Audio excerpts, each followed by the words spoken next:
started. Tell us a little about yourself and how you got started and all that stuff. I've been involved in Alabama politics for a long time. Really? I ran for the Alabama legislature in 1986 and won. So I've been in the legislature and then also served in the governor's cabinet, and then 4 years ago was elected mayor of the city of Hoover. Okay, great. Okay, so now you know how we're in an economic crisis, right? How has that affected the mayor's office, like with the projects? Has the projects been reduced, or? Well, we have, it's affected just about every city in America. Fortunately, we're in good shape. Financially, we have a strong reserve of funds, but also the fact that for the last 4 years we haven't borrowed any money. Okay. We paid cash and built everything that we built. We paid cash. So now that put us in a much better position now during the economic time. So we'll just tighten our belt, and just do a better job. Is. Yes, just like every household in America. Yeah, nobody can say they're not in a recession, so. That's right. That's right. Let's see. The new economic stimulus plan, you know how it's going to get approved. Is that going to help bring new projects in areas such as like health, education, or possibilities for those areas of work? The Alabama Department of Transportation is going to receive, I believe, $500 million. There are a lot of road projects in Alabama, and we have some here in the city of Hoover. We have some that, whether the road project is in Birmingham area or in Mobile or Montgomery, it's going to free up transportation dollars. So we're hoping that because of those transportation dollars that we can move quickly on some of our road projects. And that would probably help with employment and all that yes, stuff. And then we put in the stimulus package. We have some projects that we would like to see built. So we went ahead and submitted them. Now, whether we get them or not, we have no idea. Okay, great. Okay, so you're excited about that? Oh, yeah, yeah. Okay. Let's see. These are some extra questions that was regarding the economic crisis. For how do you view the community now than from 4 years ago, the immigrant community from 4 years ago? Basically, I view it the same. The same? Yeah, there's been some talk that we view it different, but no.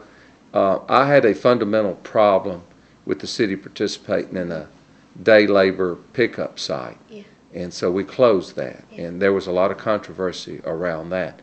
Other than that, my views have not changed at all. Okay, yeah, because it was called La Casita, and it was a... Yeah, I remember. And there was a lot of controversy, but fundamentally I had a problem with the city participating in that, and I felt like that did not need to be a city function. That needed to be a nonprofit's function, a church or a nonprofit. And I looked at it as creating problems for us.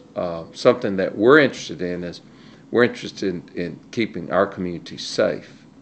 And in order to keep our community safe, when the crimes occur, and crimes occur in all the cities, you have to have witnesses to come forward to law enforcement to talk. And this is a problem that we have faced. We've had some serious crimes, not in Hoover, but in the surrounding area. I remember the one in August in Shelby County. Yes, the 5 that were murdered. Yes. Actually, last night, yesterday, they caught the 6, I think. Oh, they did? I didn't see that. I think they arrested him. People who are not legal in the United States are apprehensive to speak to the police. And the message we want to send is, we're not going to ask you about your immigration status. We don't care. All we want to do is solve these crimes. So if you're a witness or if you have information, you don't have to worry about coming forward and asking questions about your immigration. That's not our concern. Our concern is solving these crimes. Our concern is to keep gangs out of our city, and our concern is to have the community safe. Yes, and you definitely showed that when you went to the last Sunday to the inauguration for the soccer league. Right. So I guess this event can be kind of interpreted as the desire for the law enforcement. Yeah, the law enforcement approach between the government and the law enforcement with the. And it was pretty big to have the Jefferson County District Attorney there, the Chief of Police, and the Mayor. So that was a message that we were sending on that day. Yeah. Do you want to talk about the plans? Yes, it's interesting because we know in the last Sunday, we know the 3 officers speak Spanish of the police force. Mm-hmm. I would like to make a plane, the police friend. Yeah. Okay. My dad, what he's trying to say is that last Sunday there was around like 3 or 4 policemen that spoke English. I mean Spanish. Sorry, mm-hmm. And that's pretty cool. But he was saying that he kind of has this plan, and he just wanted to share it with you. Sure. And it would be like the friendly police. The friendly police. That's what it would be called. And it would be like us interviewing the policemen, like individually, and then taking pictures and maybe inviting them to events within the Hispanic community, and that way, in some way, it could form that closeness to the Hispanic community, kind of be more, what's the word I'm looking for? Not afraid. Not afraid, kind of build their trust, or have the trust, so. Yeah, the community can call to him, tell about the problem. And they'll feel much safer to reporting the we'd be crimes glad to and do help that. as witnesses. So. It's something that we just started. Just started. This is when we hire police and firemen and other personnel in the courts, if they can speak a second language for their job, we're going to pay them extra money. Definitely, I read that in the newspaper just a couple of months ago. Yes. How y'all were wanting to hire bilingual policemen. That would be great. So, and I mean, I know y'all are making an effort, so that, I mean, that's good. I mean, yeah. But it's but no, we would love to participate in what you're talking about. Yes, because when the people know they is a friendly, they call they for the problem with the violence, you can tell the people. Because they'll kind of make them, get closer and feel more comfortable about speaking out. And I know some of them, there's always those people that are like, well, in the news, even if it's not here in Alabama, you see this in like New York. You probably read about how the brother and the 2 brothers were holding hands, and they kind of, yeah.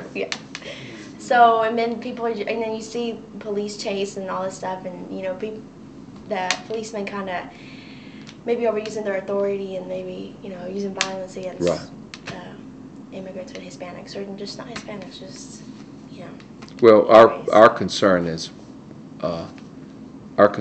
keeping our community safe, and in order to do that, we have to have cooperation. Definitely. And when I spoke to District Attorney Mr. Brandon Falks, he was saying how they wanted to get closer to the Hispanic community, because once you get closer, it's kind of, you can prevent all this from happening. Because he sees the gang issue, that it's becoming more and more, I guess, popular, more big. He says that if we stop it now, it would be better than waiting till it's too late. Yeah, till it's too late, because he'll be like, you just kind of wasted time. In the mayor's office, due to prevent the raids, the immigration raids, where usually Hispanics are the victims. Is there anything? Well, no, that's more of a federal kind of thing? Okay. And what we want to do is again, we're interested in solving crimes. We're interested in preventing crimes, and as far as from a city's perspective, immigration status is not an issue. But let me say this: if anybody shows any forged documents, then they will be arrested. Yeah. So that's a problem. So don't show forged documents.